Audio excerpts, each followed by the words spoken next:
sur place, c'est le chaos par exemple dans les centres-villes de Bunia. On voit des personnes qui décèdent dans des taxis, qui vomissent avec du sang, parce que c'est parmi les symptômes de cette maladie.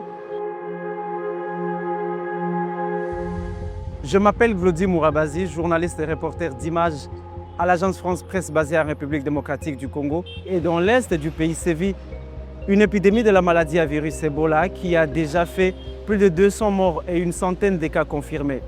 Et c'est la souche Bundibugyo qui n'a ni vaccin ni traitement spécifique. C'était très important pour nous, l'AFP, de passer quelques semaines dans cette zone-là pour voir tout ce qui se passe autour de cette maladie, autour de cette nouvelle épidémie qui sévit dans une zone où il y a énormément de difficultés. Premièrement, les défis qui sont sécuritaires, les défis aussi qui sont liés au déplacement des personnes, parce que c'est une zone qui est très fréquentée, c'est une zone minière. Les défis aussi qui est la défiance qui existe dans la communauté vis-à-vis des épidémies, et en particulier de cette épidémie-là de la maladie à virus Ebola. Beaucoup de gens ne croient pas en l'existence de cette épidémie et c'est pour ça que plusieurs centres de santé, on a vu et on a couvert sur place des centres de santé qui se sont fait incendier, qui se sont fait attaquer pour la simple et bonne raison que les proches d'une victime d'Ebola veulent récupérer le corps, alors que le corps d'une personne décédée d'Ebola est super contagieux. C'est pour ça que les volontaires de la Croix-Rouge sont aussi déployés sur place. On les a suivis pour voir comment ils font les enterrements dignes et sécurisés. On a vu sur place les équipes qui se sont fait attaquer, que ce soit verbalement ou même physiquement.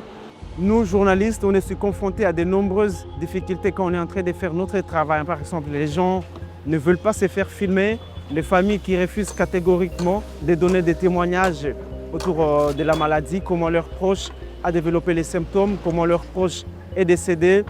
L'autre défi lié à cette épidémie d'Ebola qui sévit en Ituri, c'est les groupes armés qui opèrent dans la région. Parfois, ça peut compliquer les déplacements, que ce soit de nous journalistes, mais également des équipes de riposte, notamment des humanitaires qui sont déployés dans la région.